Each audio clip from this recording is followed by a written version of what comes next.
Class 12 UP board के प्यारे विद्यार्थियों, स्वागत है आप सभी का शिवम लेक्चरर में। शिक्षा शास्त्र का पेपर है जो यूपी बोर्ड एग्जाम 2026 के लिए सबसे ज़्यादा महत्वपूर्ण है। मेरे प्यारे बच्चों, सेम ऐसा ही पेपर आपके बोर्ड एग्जाम 2026 में पूछा जाएगा।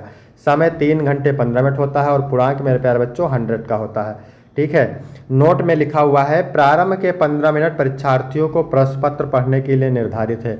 यहाँ पर थोड़ा सा निर्देश देख लेते हैं, क्योंकि पेपर हल करने से पहले निर्देश पढ़ना बहुत जरूरी होता है। सभी प्रश्न करने अनिवार्य होते हैं और प्रश्न संख्या 1 बहुविकल्पीय प्रश्न है, यानी प्रश्न संख्या 1 में 5 बहुविकल्पीय प्रश्न होते हैं एक नंबर के, और प्रश्न संख्या 2 से 6 तक निश्चित उत्तरीय प्रश्न है जिनका उत्तर प्रत्येक एक वाक्य में देना है। प्रश्न संख्या 7 से 12 तक अति लघु उत्तरीय प्रश्न है जिनका उत्तर आपको लगभग 25 शब्दों में, और प्रश्न संख्या 13 से 18 तक लघु उत्तरीय प्रश्न है जिनका उत्तर आपको 50 शब्दों में देना है, तथा प्रश्न संख्या 19 से 21 तक विस्तृत उत्तरीय प्रश्न है जिनका उत्तर आपको 250 शब्दों में देना है। प्रत्येक प्रश्न के सम्मुख उसके निर्धारित अंक दिए गए हैं। सभी लोग वीडियो को लाइक करेंगे, चैनल पर नए होंगे चैनल को सब्सक्राइब करेंगे, शेयर करेंगे। चलिए वीडियो को शुरू करते हैं। सबसे पहले बहुविकल्पीय प्रश्न, इसमें प्रश्न नंबर 1 का पहला है, वैदिक काल में विद्यार्थी कहाँ शिक्षा प्राप्त करते थे? बिहार में, गुरुकुल में, स्कूल में, मदरसा में। तो वैदिक काल में विद्यार्थी गुरुकुल में शिक्षा प्राप्त करते थे। अधोलिखित में परवज्जा संस्कार किस काल की शिक्षा से संबंधित है? वैदिक शिक्षा से, बौद्ध शिक्षा से, मुस्लिम शिक्षा से, आधुनिक शिक्षा से। तो परवज्जा संस्कार मेरे प्यारे बच्चों बौद्ध शिक्षा से संबंधित है, तो आपका राइट आंसर बी हो जाएगा। इसके बाद तीसरा प्रश्न है, कोठारी आयोग की नियुक्ति कब की गई? 1960 में, 1962 में, 1962 में, 1964 में।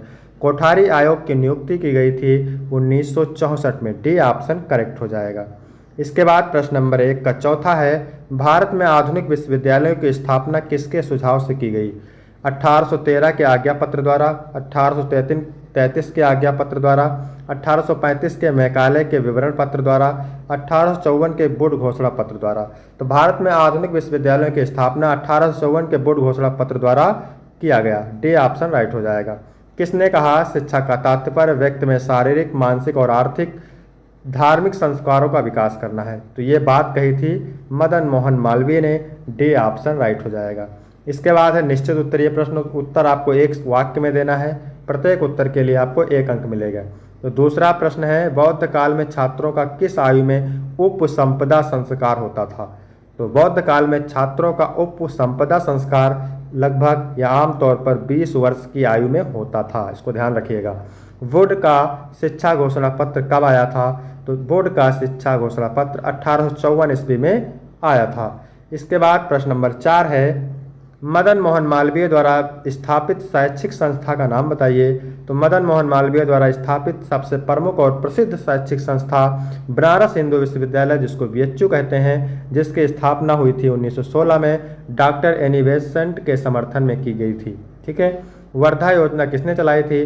तो वर्धा योजना महात्मा गांधी ने चलाई थी। टैगोर को नोबेल पुरस्कार उनकी किस पुस्तक पर प्रदान किया गया था? तो रविन्द्रनाथ टैगोर को उनकी कविता संग्रह गीतांजलि के लिए 1913 में साहित्य का नोबेल पुरस्कार मिला था। इसके बाद मेरे प्यारे बच्चों अति लघु उत्तरीय प्रश्न है, उत्तर आपको 25 शब्दों में देना है और प्रत्येक उत्तर के लिए आपको 4 अंक मिलेंगे।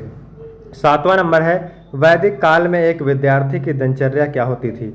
वैदिक काल में विद्यार्थी प्रातःकाल उठकर स्नान करते, गुरु को प्रणाम करते, वेद अध्ययन, यज्ञ कर्म, पशुपालन, संयम, ब्रह्मचर्य और सेवा में दिन व्यतीत करते थे। इसके बाद 8वां प्रश्न है, मुस्लिम काल में प्राथमिक शिक्षा प्रारंभ करने की आयु क्या थी? मुस्लिम काल में प्राथमिक शिक्षा आमतौर पर 4 साल की उम्र में ही शुरू होती थी। जब बिस्मिल्लाह या मकतब समारोह किया जाता था, बच्चों को 6 साल की उम्र से मकतब स्कूल में भेजा जाता था, जहां उन्हें कुरान, इस्लामी तत्व मीमांसा, भाषा, साहित्य और नैतिकता सिखाई जाती थी।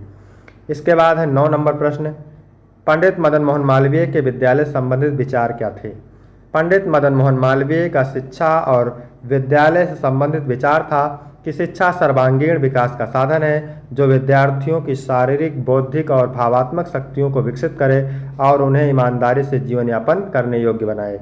इसके बाद है 10 नंबर प्रश्न, गांधी जी की अनुशासन संबंधी मान्यता का उल्लेख कीजिए।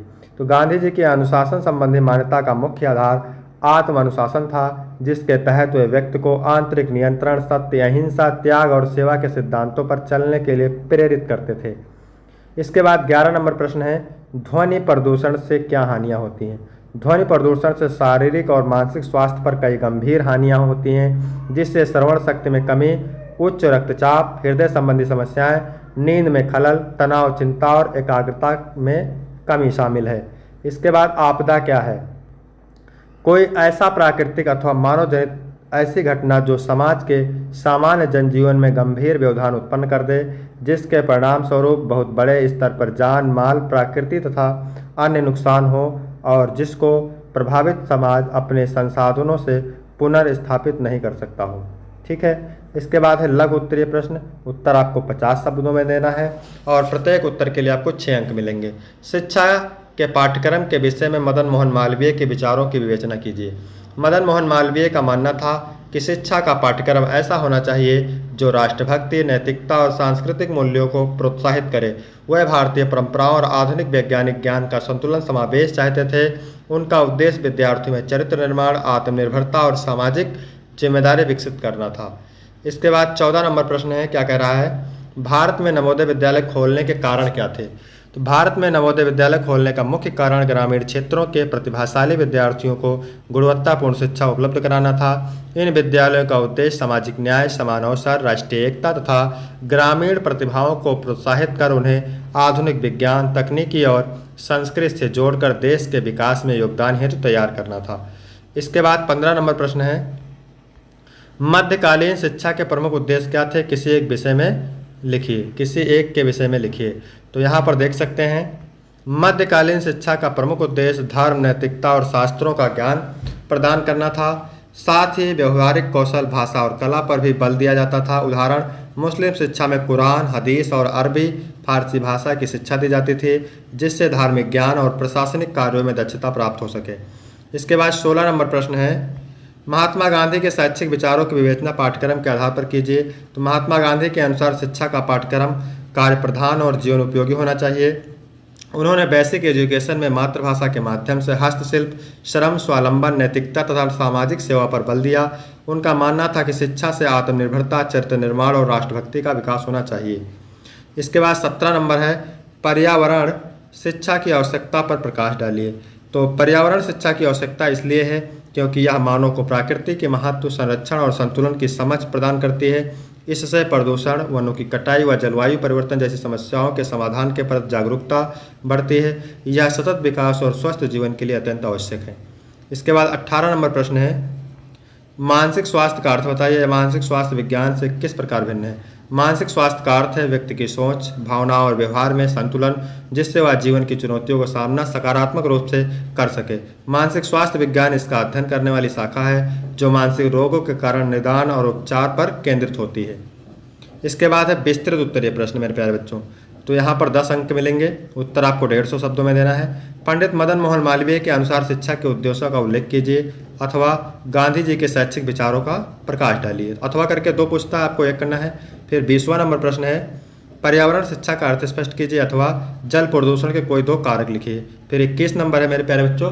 21 नंबर क्या कह रहा है, भारत में शिक्षा निम्न शैक्षिक स्तर के कारणों की व्याख्या कीजिए अथवा प्राचीन व मध्यकालीन शैक्षिक विशेषताओं की तुलना निम्न बिंदुओं के आधार पर कीजिए। शिक्षा का उद्देश्य, पाठ्यक्रम, शिक्षा का केंद्र। तो मेरे प्यारे बच्चों, यहाँ तक वीडियो कंप्लीट होता है। वीडियो कैसा लगा? वीडियो अच्छा लगा तो वीडियो को लाइक करेंगे, चैनल को सब्सक्राइब करेंगे। धन्यवाद।